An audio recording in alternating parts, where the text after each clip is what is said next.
Salut, bienvenue sur le podcast de À nous deux. Salut à tous, je suis super contente de vous retrouver aujourd'hui. Je suis accompagnée de Carlos. Yo, c'est moi, je fais un signe de la main. Aujourd'hui, on voulait vous parler de qu'est-ce que c'est nos travaux. Voilà, ouais, c'est compliqué de parler français. Ouais, totalement. Apparemment, le tien, c'était pas d'apprendre la conjugaison, hein. Ouh là là. Non, pas du tout, je suis pas maîtresse d'école, hein. Du coup, ouais, qu'est-ce que c'est notre travail actuel ? Comment on en est arrivé là ? Est-ce que ça nous plaît ? Qu'est-ce qu'on a fait comme études, potentiellement ? Voilà, tout ça. L'école de la vie. L'école de la life. Mais ouais, on voulait un petit peu échanger là-dessus parce qu'on a deux parcours entre guillemets atypiques, deux parcours complètement différents avec Carlos. Aujourd'hui, il vous en parlera, mais Carlos fait un métier dit de passion. Moi, non. C'est un métier dit alimentaire, mais on va revenir là-dessus. Du coup, Carlos, tu fais quoi dans la vie ? Je vis. Et c'est déjà le C'est plus beau déjà des pas mal. travails, je trouve. Alors, qu'est-ce qui te rapporte de l'argent, Carlos ? Le bonheur des gens. Et c'est déjà... Non, en vrai, moi, je suis tatoueur aujourd'hui depuis 3 ans, du coup.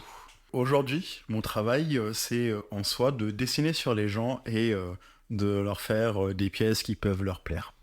Pour la vie. Pour la vie, exactement. Avec joie et bonheur. Exactement. Et toi, Pauline ? Quel est ton travail avant de faire des podcasts sur Instagram Ouais, c'est pas mon boulot, ça me rapporte rien pour le moment. Placement de produit, s'il vous plaît. Nutella, s'il vous plaît, Nutella. Non, aujourd'hui, moi, je suis assistante commerciale dans une société qui vend du mobilier de bureau. Et c'est quoi exactement être assistante commerciale ? C'est assister le commercial. Ah, waouh. Oh, lourd. Allez, hop, fin du podcast. Allez, merci, bisous, à la journée. prochaine. À bientôt.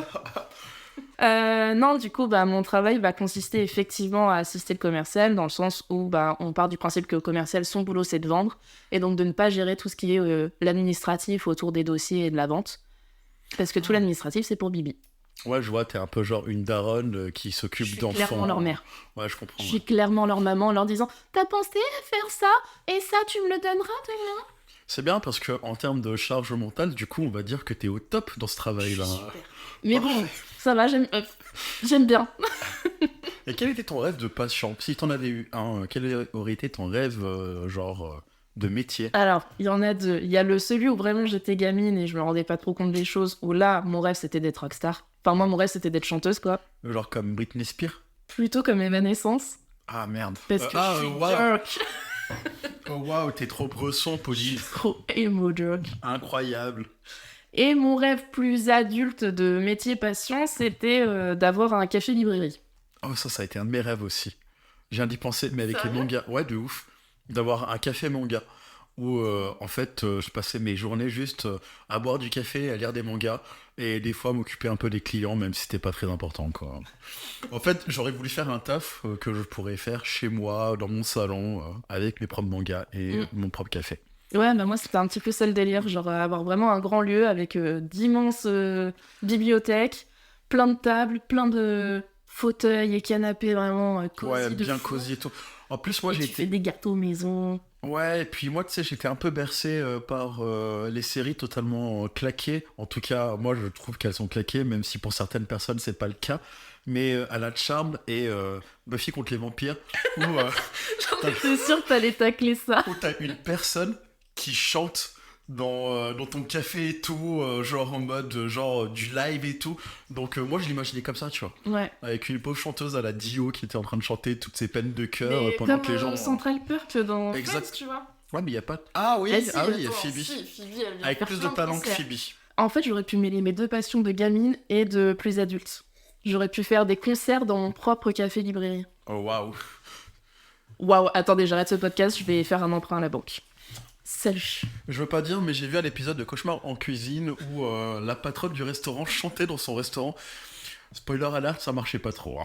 Oui, mais comment elle chante ? Est-ce qu'elle a du talent ? Est-ce qu'elle a mon talent d'Evanescence raté ? Je sais pas. Peut-être que Pauline vous fera une nouvelle page Instagram ou podcast où vous l'entendrez chanter, du coup, c'est fait sur Tube. On ne sait pas. Je sais pas de quoi la vie est faite. Mais ouais, du coup, moi, mes rêves quand j'étais gosse, c'était ça. Moi, c'était ça, ou sinon, c'était contrôler le monde. C'est pas mal aussi. C'est pas mal, ouais. Après, c'est parce que je jouais beaucoup à des jeux de gestion et du coup. Attends, à des jeux de gestion. Oui, exact, ouais. C'est-à-dire? Bah, je sais pas, genre SimCity, Age of Empires, Civilization. Spoiler alert, à chaque fois mes villes et tout, c'était une catastrophe, hein. Donc je suis content d'avoir fait. Mauvais gestionnaire. Voilà, j'ai fait autre chose que de contrôler le monde. C'était pas pour moi, je pense. Mais du coup, pour en revenir à ton taf d'aujourd'hui. Ouais. Alors bon, c'est une question qu'on pose beaucoup depuis que le métier de tatoueur est hyper hype et tout, mais bah, ça a été quoi ton parcours pour être tatoueur? Parce que j'imagine qu'à la base, on fait pas d'études de tatouage, donc... Non, c'est même plutôt mal vu. Par exemple, si vous voyez des formations sur internet disant oui, vous allez rentrer dans une école de tatou, waouh, ça va être trop bien et tout, bah, n'y allez pas. Parce que c'est pas forcément bien vu dans le milieu, étant donné que c'est un milieu qui a été toujours, comment dire, qui a été toujours mis de côté, qui a toujours été un métier de rebut de la société. Donc aujourd'hui, voir des gens essayer d'en profiter et de gagner de l'argent sur le dos de tatoueurs, bah c'est pas très fou. Et moi, en gros, comment je suis arrivé là? Bah par pur hasard. Ok, Vraiment par pur hasard. Moi, à la base, j'ai un master en droit. rien à voir. Exactement. Un master en droit qui m'a servi strictement à rien. Parce que du coup, bah, j'ai fait de la cuisine en semi-gastro et gastronomique. Donc vraiment, c'est un parcours qui part un peu dans tous les sens. Et après la cuisine, du coup, j'ai fait de la vente. Mais dans les magasins type commercial, style de vente et revente à la Easy Cash, Affaires et Chirol, ce genre de choses. Et C'était un nom avec la ville quand même. ouais, Affaires et Chirol, c'est très précis. exactement. Big up à Teddy, je t'aime toujours. Mais du coup, en fait, moi là-bas, je dessinais beaucoup. T'as Vraiment, toujours dessiné? j'ai toujours dessiné. Alors avant, je dessinais comme un pied. Enfin, je dessinais comme n'importe qui, en fait, qui n'a pas d'entraînement ou autre. Mais en fait, pour passer le temps, je dessinais beaucoup. Puis après, j'ai commencé un peu à graffer dans la rue. Bref, tout ce genre de choses. Mais à la base, j'étais pas du tout parti pour être tatoueur, hein. Moi, je me disais, genre, comme un masque toxique, comme un peu un boomer, je me disais, ouais, l'art, c'est un hobby, c'est pas un travail, c'est n'importe quoi. Moi, je veux payer les artistes en visibilité, c'est déjà pas mal. Bref, j'étais vraiment un boomer là-dessus. Et en fait, c'est ma compagne qui est devenue tatoueuse. Quand moi j'ai arrêté le commerce, je me suis mis au chômage. Et bon, je vais pas vous le cacher, hein, être au chômage les premiers mois, c'est top. On fait rien, on gagne de l'argent et je passais mon temps à geeker. Bon, c'est pas fait pour ça, hein. Et en fait, à la longue, je me suis dit, genre, bah écoute, j'adore le dessin, je vais vivre de l'illustration. Moi, à la base, je voulais devenir illustrateur, avant de devenir tatoueur. Moi, je voulais faire genre juste des gros dessins à la Jean-Luc Navette et pouvoir en vivre, les vendre, dessiner pour le monde ou ce genre de choses et tout. Donc, je me suis lancé dans le dessin pendant ce chômage. Et en fait, étant donné que j'étais un gamin, bah, j'ai plus joué à l'ordinateur et à la console que dessiné. Même si des fois ça arrivait. Mais la fin de mon chômage arrivant, je me suis rendu compte en fait que j'avais vraiment plus envie d'être dans un circuit basique. Et je dis basique, hein, c'est pas péjoratif bien sûr, mais dans le circuit classique d'être dans une entreprise, de travailler pour un patron, d'avoir des horaires de 10h à 19h tous les jours, d'avoir que 4 semaines de vacances par an. En fait, j'avais envie... C'est 5 semaines. C'est 5 semaines, Ouais. waouh, désolé, mais moi je suis un vrai travailleur. Je suis un vrai travailleur, j'ai jamais pris 5 semaines. Toujours tout pour le travail. Mais du coup, je voulais plus de ça. Je voulais vraiment plus de ça. J'avais envie d'être. En fait, je l'avais trop fait. J'avais juste envie d'être libre avec moi-même et de me sentir bien. Et du coup, c'est là que ma compagne m'a dit bah écoute, tu dessines depuis longtemps, tu dessines bien, tente. Tu sais pas comment ça peut se passer. Et si t'aimes pas, au pire, bah c'est pas gravé dans le marbre quoi. Si t'aimes pas, tu pars et tu trouves un travail. Et c'est comme ça que je me suis retrouvé dans le tatou. Ok. 2 jours avant le premier confinement. Ouais, non mais t'as vraiment pas eu de bol. Non. Mais après le Clairement. confinement, c'est bien passé, hein. The Last of Us Partie 2. Ouais, mais ce qui est cool, c'est que ça montre encore une fois que... Enfin, en début d'épisode, on disait moi j'ai pas fait d'études, j'ai fait l'école de la vie. Mais dans un sens, oui, parce que bah, t'as un parcours hyper atypique. Enfin, comme tu dis, t'as fait des études de droit, t'as bossé en cuisine, t'as bossé en vente. ton hobby, ça a vraiment été de faire du dessin et voilà, et de tout le monde artistique qui t'entourait là-dedans. Et t'as quand même fini par vivre... Ouais. Enfin, tu vis aujourd'hui d'un truc Qui me plaît, qui est ma passion. que tu kiffes, quoi. C'est ça, c'est-à-dire que pour moi, quand je passe une après-midi à dessiner des flashs, à dessiner des projets ou autre, je le vois pas comme un travail, je le vois vraiment comme mon côté amusement. Je suis là, je mets mon petit film, je mets mon petit manga et je dessine et je me dis, bah, ce que je suis en train de faire là, ça va me permettre de survivre, de réussir ma vie ou juste de m'en sortir et je trouve que c'est sûrement, pour moi en tout cas, la plus grosse des libertés que j'aurais pu me donner de base en tant que travailleur indépendant. Mm. Mais en parlant de travailleurs indépendants, enfin d'auto-entrepreneurs, etc., moi je sais que... Alors moi, bah, du coup, vous comprenez, je suis complètement à l'opposé de Carlos aujourd'hui, c'est que moi je suis dans une société où effectivement bah, j'ai des horaires dictés par une direction, j'ai des comptes à rendre à ma direction, avec des 5 semaines de congés payés par an. Mais moi, je sais que tu vois, c'est quelque chose qui me rassure énormément parce que bah, j'en ai beaucoup parlé avec toi et avec ta compagne, évidemment, parce qu'on se connaît depuis quelques années maintenant, où effectivement, ça fait rêver ce côté je suis indépendant, je fais ce que je veux, quand je veux, comme je le veux. C'est ça. Mais en même temps, je pense qu'il y a aussi un effet qui se coule de bah, comment est-ce que tu arrives à te donner un rythme et à te dire non, bah allez, là, il faut bosser parce que bah, en fait, ça fait trop longtemps que je glande. Et aussi inversement, comment est-ce que tu arrives à mettre le frein? Alors c'est très compliqué. Je vais pas vous le cacher, là je parle de tous les bienfaits du travail. Effectivement, si on compare aujourd'hui le circuit indépendant au circuit un peu plus classique d'être dans une entreprise et tout, il y a des bons et des pour. C'est-à-dire que quand moi en tant qu'indépendant, quand genre par exemple, ça arrive à tout le monde, hein, le fameux coup de blues du travail où on n'a plus envie de rien faire, où en fait aller au travail ça fait chier et tout. Bah moi en tant qu'indépendant, je peux me permettre de contacter mon client si vraiment je le sens pas et lui dire écoute si on peut reporter ça m'arrangerait et ainsi de suite. Du coup je m'arrange avec et tout. Mais par contre à l'inverse du circuit classique, si je fais ça, je ne gagne pas d'argent.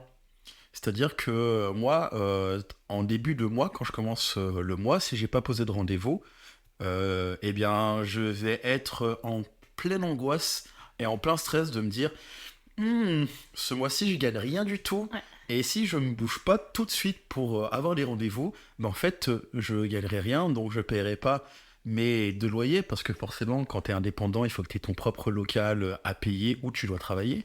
Je vais pas payer mes deux impôts, parce que effectivement, quand tu es indépendant, auto-entrepreneur, eh bien, tu payes l'impôt, l'URSSAF, les taxes, et ainsi de suite. Et après, en tant que personne lambda vivant, résident en France, tu payes tes impôts, bah, les impôts basiques Sur de le B et revenu, d'été, quoi. C'est ça, exactement. Ouais. Du coup, même si on a cet avantage en tant que travailleur indépendant d'être son propre patron et de se dire qu'en fait, on peut se faire une pause ou se bouger le cul quand on veut, bah, on se rend compte qu'en réalité, on a une énorme épée de Damoclès au-dessus de notre tête qui nous dit que si on se bouge pas le cul, si on chill trop dans la vie, bah en fait, on est dans la merde. Là où, avec le circuit classique, j'étais plus rassuré de me dire que bah, si je suis malade, j'ai mon arrêt maladie. Alors, je suis pas payé pendant, je crois, 3 C'est jours. 3 c'est jours ça de carence. C'est ça. En général. Voilà, j'ai pas mes 3 jours j'ai mes 3 jours de carence, mais voilà, j'ai quand même mon salaire à la fin du mois. Si, par exemple, l'entreprise demain, elle coule, eh ben, je serai en chômage technique. Donc ça va, j'aurai toujours mon chômage, j'aurai toujours de quoi subvenir à mes besoins et je serai bien. Si, je sais pas, j'ai 62 ans et que dans 3 ans c'est ma retraite, bah, j'aurai une retraite. Là où aujourd'hui, ou du moins, sauf si ça a changé, où aujourd'hui, en tant qu'auto-entrepreneur, eh bien, je n'ai pas forcément d'arrêt maladie. Je n'ai pas quelqu'un, j'ai pas la sécurité sociale qui me rembourse s'il m'arrive quelque chose. Si demain je me casse la main, bah, je peux plus tatouer, je peux plus travailler, je peux plus dessiner. Quand j'aurai 65 ans, sauf si entre-temps l'âge de la retraite augmente, mais ça c'est un autre sujet qu'il y aura dans un futur podcast peut-être, Ou pas. ou pas. La politique, c'est trop touchy. Mais que du coup, voilà, quand j'aurai atteint l'âge de la retraite, eh bien je serai peut-être pas à la retraite. Peut-être que je continuerai à travailler parce que peut-être que j'aurais pas mis assez de côté pour pouvoir subvenir à mes besoins jusqu'à la fin de ma vie. C'est plein d'inconvénients, ça a plein de privilèges, mais aujourd'hui, il y a beaucoup d'inconvénients qui sont quand même très lourds à porter. Bah, De toute façon, c'est sûr que, enfin, moi, en tant que salarié, je sais que j'ai une sécurité salariale, tu vois. Demain, si je suis malade, bah, je sais que, bon, voilà, oui, je vais avoir un jour de carence, 2, 3 jours, mais bah, voilà, si j'ai un gros arrêt maladie et que, bah, pendant 2 mois, je peux plus aller au travail, bah, je toucherai quand même quelque chose. Et moi, c'est vrai que, pour parler de mon parcours, je bosse depuis que j'ai 16 ans. Enfin, genre, toutes les vacances scolaires, j'ai travaillé parce que bah, j'ai eu la chance que mon père puisse m'embaucher dans sa société. Donc, tout de suite, j'ai connu aussi ce que c'était le monde du travail et du salariat, et etc. Ensuite, je suis partie en études de lettres où, clairement, c'était pas pour moi, les études, c'est pas possible. Donc, j'ai arrêté. Je me suis dit, bah, qu'est-ce que je vais faire de ma vie? Et je me suis dit, bah, tiens, vas-y, j'aime bien les fleurs, je vais aller faire des études en fleuristerie. Et j'ai passé un CAP de fleuriste. Après, j'ai bossé en jardinerie pendant 3 ans. Et en fait, clairement, j'en ai eu ras-le-bol de bosser les dimanches, de bosser les jours fériés. Les jours fériés, enfin, enfer, quoi. Et je n'en pouvais plus. Et en fait, vraiment, par le plus grand des hasards, parce que bah, je cherchais des annonces d'emploi et je cherchais à partir, je suis tombée sur une annonce de poste d'assistante commerciale dans une société, dans l'ancienne société, du coup, où j'étais, et où ils demandaient, bah, pas d'expérience, voilà, c'était vraiment le caractère et ta personnalité qui faisait que. Ouais. Et du coup, ils m'ont pris et je suis restée 5 ans et demi là, non, 5 ans là-bas. Et ça m'a ouvert le truc de bah, j'ai une vraie situation salariale avec des perspectives d'évolution, avec un meilleur salaire, avec mes week-ends, avec mes jours où je travaille 5 jours sur 7 du lundi au vendredi, où je finis à 17h. Et en fait, j'ai vachement aimé ce confort-là. Ouais, c'est la sécurité vraiment du travail, quoi. C'est ça.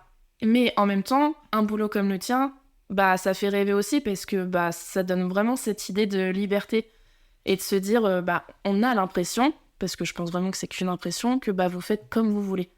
Alors que je pense que c'est pas le cas. Alors, c'est vrai qu'on a beaucoup de gens pensent que... Après, j'ai parlé du travail de tatou, hein, bien sûr, je parlerai pas des autres secteurs de... Tu parles de ce que tu connais. Voilà, exactement. Beaucoup de gens pensent que le tatou, c'est YOLO. On est un peu comme dans les années 60, et je grossis le truc, hein, bien sûr. Hein. Ça veut pas dire que dans les années 60, c'était comme ça. Et au fond, je vais vous le dire, chers auditeurs et auditrices, je m'en fiche de comment étaient les années 60 parce que je n'y étais pas né. Tout simplement. Donc, je vais pas parler de quelque chose aussi vaste, aussi loin. Mais on pense beaucoup que tatoueur, c'est la fête. C'est genre tranquille, c'est juste du dessin, c'est... si t'as pas envie de travailler demain, tu travailles pas. Si t'as envie de te prendre une cuite ce soir, tu peux. Au pire, t'as juste à décaler ton rendez-vous et tout. Que nenni, comme disait jadis mon grand-père. Le monde du tatou, du coup, moi, comment je le vois, c'est du travail à répétition. C'est-à-dire que au-delà du dessin, on a aussi tout un délire de communication, de comment on appelle ça Community manager. Voilà, exactement. C'est aussi un délire de vendre son travail, l'image de son travail, l'image qu'on renvoie. C'est aussi un délire de tout ce qui est administratif, parce que quand on est auto-entrepreneur, et là je vais vraiment parler dans le sens large du coup, parce que ça touche pas que les tatoueurs, mais on n'a pas de comptable. On n'a pas de comptable, on n'a pas de secrétaire, on n'a pas quelqu'un qui va gérer nos rendez-vous, qui va gérer par exemple notre agenda ou ainsi de suite. Bah, on n'a pas quelqu'un comme toi, Pauline, du coup, qui gère tout ça. Vous n'avez pas d'assistant. Exactement. Moi, quand je sors du travail, après peut-être 6-8 heures de tatou, bah, en fait, je vais rentrer, je vais manger, et derrière, je vais sûrement en fait continuer à travailler. Des fois ça arrive par exemple que je tatoue toute la journée, je commence à 11h, je finis, il est 17h30, 18h. Je rentre chez moi, je fais à manger, je mange avec ma compagne, on se pose un peu et tout. Et de 22h30, 23h jusqu'à facilement 3-4h du matin, je vais dessiner. J'ai dessiné parce que il faut toujours présenter quelque chose de nouveau à ses clients, il faut avancer ses projets, il faut répondre aux mails, il faut regarder sa comptabilité, il faut voir l'URSSAF si on l'a bien réglé. Que du coup, au final, il y a beaucoup de responsabilités qui est attachée aux auto-entrepreneurs qui font en sorte que même en dehors de tes heures de travail, on va dire général, de shop ou autre et tout, mais en fait derrière tu vas continuer à travailler, quoi. Bah, je pense aussi qu'il y a vachement cette image de quand t'es en entreprise classique, une fois que tu as fini ta journée, c'est bon, C'est tu fini, rentres ouais. chez toi et C'est tu ça. fais ta vie du quotidien. C'est ça. Mais effectivement, vous avez plusieurs métiers en un. C'est Parce ça. que, comme tu dis, donc tu as le métier où tu tatoues directement voilà, sur les gens, Voilà. c'est ton métier de tatoueur. Mais tu as aussi tout le métier autour de la communication, comme tu disais aussi de l'administratif, de la comptabilité. Et puis aussi, je pense que y a tout ce truc de management de toi-même, entre C'est ça. guillemets, Exactement. qui joue énormément. C'est vrai que voilà, il y a tout cet aspect de liberté. Enfin, est-ce que ça vaut le coup, du coup, d'avoir ton métier passion? Alors, Est-ce que quand même la balance est équilibrée? Est-ce que parfois tu regrettes peut-être un peu un monde salarial? Est-ce que tu penses que tu pourrais y retourner?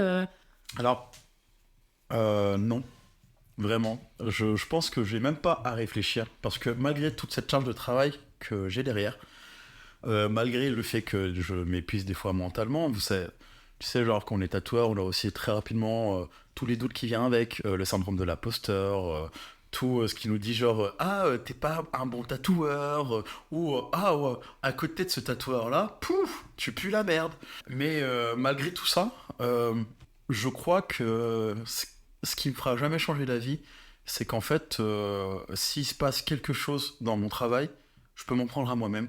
Là où avant, dans un travail dit plus classique, j'avais l'impression des fois, et ça c'est vraiment, attention chers auditeurs et auditrices, mais ça c'est quelque chose qui m'appartient vraiment à moi-même du coup, mais j'avais cette sensation en fait d'être l'esclave moderne classique qu'on voit dans plein de dystopies vis-à-vis de mes patrons.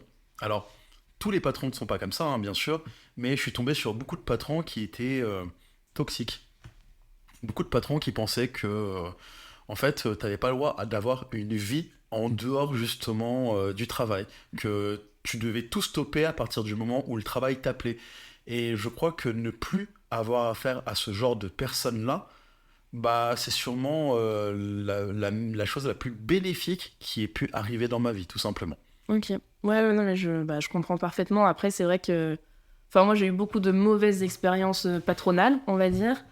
Mes 2 dernières se sont plutôt bien passées, et surtout la dernière, là où je suis encore aujourd'hui, Ouais. où... Enfin, je crois que c'est la première fois que j'ai un patron aussi humain, Ouais. tu vois. Il nous accorde... C'est horrible à dire, il nous accorde. Mais bon, après, il fait aussi son boulot de patron. Mais effectivement, il met beaucoup de choses en place. Genre, par exemple, les femmes peuvent avoir un congé menstruel si vraiment c'est Mais compliqué ça, c'est pour elles. et incroyable, tout. hein, ça. Mais enfin, moi, j'ai jamais vu ça de ma vie, tu vois. Et je me dis, mais Enfin, moi, trop bien, tu vois. j'ai été dans des boîtes où le patron, c'était un boomer des années 50, genre où le travail, ça passait avant tout, même avant ta famille, genre, si on fait pas le chiffre d'affaires de la boîte, où est-ce qu'on est et tout, alors que, bah, au final, Ouais, enfin, il y a plus important que ça, quoi. c'est ça, en fait, il faut... Faut pas oublier que c'est que de l'argent, et en plus, c'est même pas le C'est nôtre. pas le nôtre, Donc, non. s'investir, c'est important, et c'est cool, et voilà. Moi, je sais qu'aujourd'hui, je suis sur un poste qui me plaît, dans lequel je peux évoluer. Mais tu vois, c'est aussi un parallèle que je voulais faire avec un métier indépendant. C'est que moi, personnellement, je sais que je vais évoluer dans ma société, c'est-à-dire que je vais prendre en responsabilité, etc. Dans un métier comme le tien, est-ce qu'il y a des perspectives d'évolution et est-ce que c'est quelque chose genre qui pourrait te manquer de pas en avoir? Ou est-ce que c'est un autre genre d'évolution? Parce que moi, c'est vrai que, tu vois, je vois l'évolution de travail en mode plus de responsabilités, passer cadre, avoir un meilleur salaire, gérer des personnes, gérer une équipe, etc. Mais peut-être que la notion d'évolution dans un métier comme le tien est différente. Tu vois, je me rends pas compte. Nous, c'est un peu plus dans un sens large, parce que du coup, l'évolution qu'on attend, en tout cas pour ma personne, c'est la reconnaissance du métier et la reconnaissance du coup de tes clients. Ok. Plus les clients sont reconnaissants vis-à-vis du travail que j'ai pu faire sur eux et de la séance que j'ai pu leur donner, et plus j'aurai l'impression d'évoluer, de me sentir mieux. Après, il y a aussi l'évolution de la technique, c'est-à-dire que, admettons, aujourd'hui, je tatoue, je sais pas, une branche d'arbre, et elle est pas claquée, mais elle est simple. Eh bien, peut-être que dans 2 ans, je serai content de voir l'évolution de ma technique sur cette même branche d'arbre, et me rends compte que là où j'ai fait un truc beaucoup classique, là j'ai fait une branche à la Gustave doré avec plein de détails, c'est trop stylé, c'est trop beau, et je pense que c'est surtout, en tout cas pour moi, cette évolution-là que je recherche en fait vis-à-vis de moi-même. Après, c'est aussi parce que je me suis toujours dit que je vivais pas pour le travail, même si on a un rythme qui est très soutenu, mais que le travail, tout simplement, m'aidait à avoir une meilleure vie, tout simplement. Je suis assez d'accord avec ça, que le travail sert ta vie, en fait, C'est ça. et pas Et l'inverse. pas l'inverse. Si un jour vous vous retrouvez dans un travail où c'est pas ça, mais l'inverse, justement, eh bien, quittez-le, vraiment, parce que ça veut dire que c'est des gens qui ne mettront pas en avant votre côté humain et vos besoins d'humain en réalité. Vous savez, si demain vous êtes renvoyé de votre travail, ces gens ça va leur faire ni chaud ni froid. Oui, ils vont vous remplacer. C'est ça, vous serez remplaçable. Donc à un moment, essayez de penser plus à vous qu'au travail, même si c'est très dur malheureusement avec une société qui nous dit que si tu travailles pas, t'es un glandeur, quoi. Ouais, mais ça tombe bien que t'en parles, parce que je trouve que le regard de la société sur le métier que tu fais, etc., est assez lourd. Ouais. Enfin, tu sais, quand on rencontre une nouvelle personne, souvent c'est une des premières questions qu'on pose. Et tu fais quoi dans la vie ? Ouais, c'est vrai. Et on dirait que du coup ça définit un petit peu ta personne, ton caractère, genre tout de suite ça va te mettre un peu dans une case de d'accord, t'es ce genre de personne. Oui, Tu vois ? c'est totalement ça.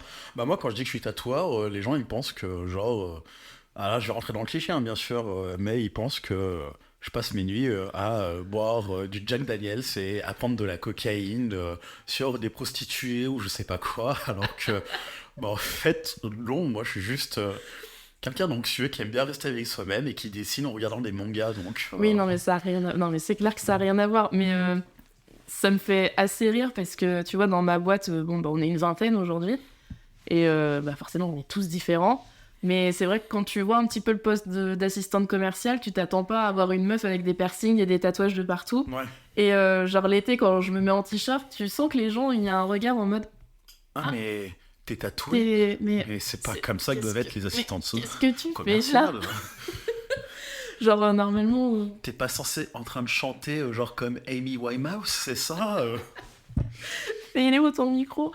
Mais du coup je trouve ça assez marrant, tous ces stéréotypes finalement qu'on peut avoir Totalement. aussi sur des différents métiers, parce que c'est vrai que si tu croises quelqu'un en costume cravate, tu vas dire ouais il est banquier ou avocat, tu vois, alors que C'est vrai. peut-être pas du tout, juste il kiffe s'habiller comme ça, et le gars j'en sais rien, peut-être qu'il est coach sportif, tu vois. Ouais, totalement, mais c'est vrai que moi, au travail, quand je tatoue quelqu'un, j'avais jamais remarqué, mais la première question que je demande, c'est genre, eh bien, toi, sinon, tu fais quoi dans la vie Ouais, après, c'est aussi un moyen d'amorcer une discussion et un sujet de discussion, voilà. Oui, après, c'est normal, tu vois. On pourrait aussi dire tout simplement, en tout cas, à tous les tatoueurs qui nous écoutent, on peut commencer la conversation par genre, et sinon, ça va ? Et du coup, c'est quoi tes passions dans la vie avant de parler du travail ? Je ferai en sorte de bien y penser pour mes prochains tatous, du coup. Mais après, voilà, c'était sans jugement, mais parce que moi, la première, quand je rencontre quelqu'un, c'est vrai que c'est un des premiers trucs, je sais pas, ça aide sûrement à catégoriser dans ton cerveau. C'est ça, d'accord. Puis je pense qu'on nous a tellement rabâché, c'est aussi le problème, je pense, aujourd'hui, c'est que dès ton plus jeune âge, on te rabâche tellement que le travail, c'est la vie. Vous savez, dès qu'on est en primaire, on vous fait culpabiliser sur ouais, mais si tu t'y dis pas, tu vas avoir un mauvais travail. Si tu sais pas lire, et qu'est-ce que tu vas faire ? Tu vas finir caissière, genre c'est hyper mal d'être caissière. Voilà, ou genre tu vas ramasser les poubelles. Ouais. Je tiens à rappeler quelque chose, chers amis, c'est qu'aujourd'hui, si les éboueurs faisaient grève définitivement et ne ramassaient plus nos poubelles, notre société serait dans la merde. Ouais, mais moi, tu vois, ça me fait de la peine parce que pendant le confinement, c'est là où tout le monde s'est rendu compte que oui, les petits métiers, je mets des guillemets, vous les voyez pas, mais les petits métiers de ce style-là, genre les hôtesses de caisse, les gens qui font le ménage dans les entrepôts, dans les magasins, dans la rue, les infirmiers, les infirmières, ouais, en fait, sans eux, mais ça tourne pas. Et on a besoin de ces personnes-là, on a besoin de tout le monde dans la société et de tous les genres de métiers légaux. Oui. On va le rappeler. Oui. Mais je le précise. Mais effectivement, moi, je sais que ça m'avait fait grave de la peine pendant le premier confinement. Tout ce truc de et puis les instits. Ouais, waouh, c'est vrai, vous en avez marre de faire les leçons à votre gosse pendant 3 mois. Vous voyez ce que des instits vivent alors qu'ils sont 30 par classe, alors qu'ils sont censés être 20 normalement. C'est ça, exactement. Mais après, encore une fois, c'est cette espèce d'image de société où t'as l'impression qu'ils ont hiérarchisé tous les métiers et qu'en fait il y a des petits métiers, des sous-métiers et des vrais métiers, alors que en fait non, il n'y a que des métiers. Alors forcément il y a des métiers de passion ce C'est qui est le ça. sujet des vidéos, des métiers de passion et des métiers qui sont plus alimentaires. Il y a des métiers qu'on choisit, d'autres qu'on choisit pas. Voilà, exactement. Mais au final, ça reste des métiers, que ça soit de la passion ou pas, que ça soit choisi ou pas, ça reste des métiers qui sont à la base ultra importants pour tout fonctionnement d'une société, en fait, normale, quoi. Bah, c'est sûr qu'on est dans une société comme ça où bah, on est, j'aime pas le dire, mais on est quand même obligé de travailler bah, pour gagner de C'est l'argent, ça. pour pouvoir se loger, pour pouvoir se nourrir, parce que c'est des choses qui coûtent très cher aujourd'hui. Mais avant qu'on commence l'épisode, t'avais parlé d'un terme de métier de survie. Ouais, c'est ça. Le Et je métier- trouvais ça hyper intéressant aussi qu'on en parle. Oui, après, là, on va partir sur... On rentrera pas dans tout ce qui est politique, chers auditeurs et auditrices, parce que ça regarde chacune des personnes ou autres. Mais on va pas se cacher qu'effectivement, selon... Désolée, je m'immerse de l'eau. oui, on a tous entendu, bravo. Mais que du coup, selon comment tu vis ton éducation, où est-ce que tu vis, dans quel... comment on dit ça dans quel concept, non pas concept, non. Catégorie sociale? Catégorie sociale. Tu vis à l'école, par exemple, moi, on me rabâchait plus souvent que j'allais faire un sous-métier. Du coup, le fameux genre, ah, tu vas devenir caissière Ouais. et boueur. Comme si c'était, du coup, une punition de la vie ou autre. Et moi, en fait, pendant longtemps, avant de devenir tatoueur, je vous ai dit, hein, j'ai fait de la cuisine, j'ai fait du droit, j'ai fait du coup de la vente et revente dans les magasins type Easy Cash et compagnie et tout. Mais avant d'être tatoueur, moi, pour moi, tous ces métiers-là, ou toutes ces études-là, c'était des études de survie. C'est-à-dire que bah, c'était pas des choses de passion, c'était des choses pour me dire tout simplement que bah, il faut que je gagne de l'argent, il faut que j'arrive à payer un loyer, qu'il faut que j'arrive à me trouver à manger, que j'arrive à payer du coup toutes les taxes de l'État, les impôts, impôts sur le revenu, taxes de redevance télé. Ça n'existe plus aujourd'hui, c'est avec la taxe d'habitation. Ouah, mais- je suis tellement un boomer. Mais que du coup, en fait, je me disais, bah moi, peu importe le métier que je vais faire, moi, le plus important, c'est tout simplement, en fait, juste gagner de l'argent parce que bah, j'ai besoin de manger, j'ai besoin d'avoir un toit sur ma tête, quoi. Mais du coup, c'est ça la définition de ce que tu appelles le métier de survie, c'est travailler pour payer, C'est ça. en fait. Peu importe que tu sois heureux ou malheureux, à partir du moment où on te donne ton chèque ou ton virement bancaire à la fin du mois pour payer tes factures, bah, c'est le plus important. Et c'est vrai qu'aujourd'hui, en France, bon, je vais peut-être pas m'avancer, mais j'ai l'impression qu'il y a beaucoup plus de métiers de survie que de métiers de choix, de passion ou des métiers de non-survie, même Ouais. si je pense que c'est... Juste, sans parler d'être dans un métier passion comme moi, enfin, personnellement, je suis dans un métier où c'est pas ma passion, mais bah, je suis très contente de ce que je fais et je m'investis et j'ai envie d'évoluer et ça me plaît. Ouais. Et déjà, rien que ça, je me sens vraiment chanceuse parce que pour avoir fait un boulot où ça me plaisait pas et où vraiment, désolée, mais ça me faisait chier, bah, je suis contente aujourd'hui Ouais, tu te d'être investie et je me rends compte que bah, j'ai de la chance parce qu'en fait, il y a plein de personnes où C'est pas le cas. c'est pas le cas, ce qu'ils font, ça leur plaît pas, l'ambiance, elle est pas ouf. Enfin, après, bon, il y a tout un contexte qui fait que ça va plus ou moins bien. On est d'accord qu'aujourd'hui, tu vas au travail, tu vas pas forcément à reculons. Non, j'y vais pas reculant et franchement, 90% du temps, je suis contente d'y aller, quoi. Là où effectivement, on est dans une époque, bon depuis longtemps hein, déjà, où beaucoup de gens ont juste baissé les bras et c'est totalement compréhensible en fait, parce que bah, en fait, on n'a pas le choix, il faut réussir à survivre tout simplement. Du coup, moi je compte plus le nombre de travail où je suis allé à reculons et où je me suis demandé tous les matins, mais pourquoi je me lève? Ouais. Et puis, tu sais, tu mets un truc dans ton cerveau en mode robot en disant C'est ça. j'y vais, je pense à rien, allez, de toute façon, faut le faire, alors je le fais, quoi. C'est exactement ça. On est un peu comme l'espèce de robot. Alors attention, pour ceux qui ont de la culture un peu de comédie musicale, on se sent un peu comme le robot chanté par Fabienne Laurent, je crois, dans Starmania. Celle qui travaille dans son petit bar et qui arrête pas de dire en fait qu'elle a pas le choix, elle doit faire avec, mais que c'est pas sa passion, sa passion c'est être chanteuse. Bah on est un peu dans ce genre de monde là où en fait on peut essayer de rêver et d'espérer plein de choses, mais à un moment, en fait, la réalité, des fois, elle est dure, elle nous rattrape, et bah, c'est ok, en fait, de pas aimer son travail, c'est ok de dire que bah, tu vas au travail à reculons et que c'est pas ta passion, et que, en fait, c'est juste pas mal vu. Là où, justement, beaucoup de gens, ou du moins, beaucoup de personnes dans la société, en tout cas, essaie de nous prouver que, en fait, si t'aimes pas ton travail, t'as qu'à le quitter. Sauf que des fois, c'est un peu dur. Oui, parce que n'oubliez pas, on trouve du travail en changeant de trottoir. Exactement. Il y a juste à traverser. Il y a juste à traverser la rue, enfant. Et malheureusement, ça reste une utopie. Ouais, non, c'est clair. Après, pour rester quand même assez optimiste, effectivement, je pense que quand on a un boulot qu'on ne peut pas quitter pour X ou Y raison et qui nous plaît pas, etc., je pense que c'est quand même bien à côté, d'avoir des passions comme toi, t'as pu l'avoir avec le dessin, tu vois. Et puis, parfois, alors c'est beaucoup de travail, mais il y a aussi une part de chance. Parfois, peut-être que ça pourra déboucher sur quelque chose. C'est ça. Il faut juste pas baisser les bras et en fait...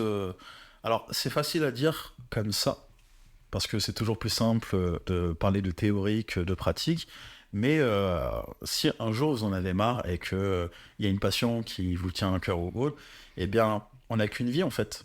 Tentez. Si ça marche, c'est tout bénef pour vous. Si ça marche pas, eh bien, c'est ok. Voilà, vous aurez essayé et surtout, soyez fiers avant tout d'avoir tenté quelque chose en rapport avec votre passion ou en rapport avec un changement de vie parce que vous avez fait peut-être 60% de plus que n'importe quelle autre personne qui va se satisfaire tout simplement de sa situation, même si sa situation ne lui satisfait pas. Ouais, non, mais tout à fait. Et puis, je pense, pour reprendre mon exemple personnel, quand je bossais en jardinerie et que ça me plaisait pas et que vraiment j'en avais marre, c'est toujours un risque de partir parce que c'est l'inconnu. Ça va être de l'inconnu, tu sors complètement de ta zone de confort, tu te dis j'ai 3 mois de période d'essai donc si ça le fait pas qu'est-ce qui se passe parce qu'en plus j'ai pas le chômage derrière. Enfin forcément que c'est une prise de risque. Mais en même temps si vous le prenez pas, vous sortirez jamais de là où vous êtes et de ce qui vous déplaît.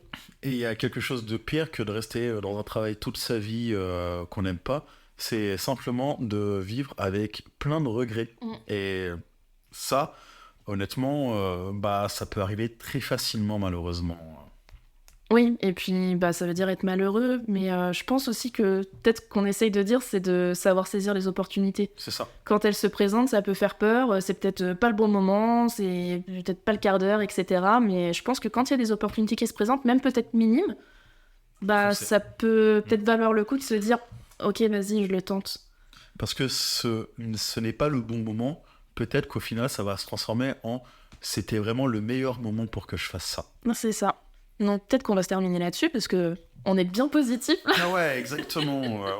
C'était cool. Mais en tout cas, je vous remercie d'avoir écouté cet épisode. Merci Carlos. Mais de rien.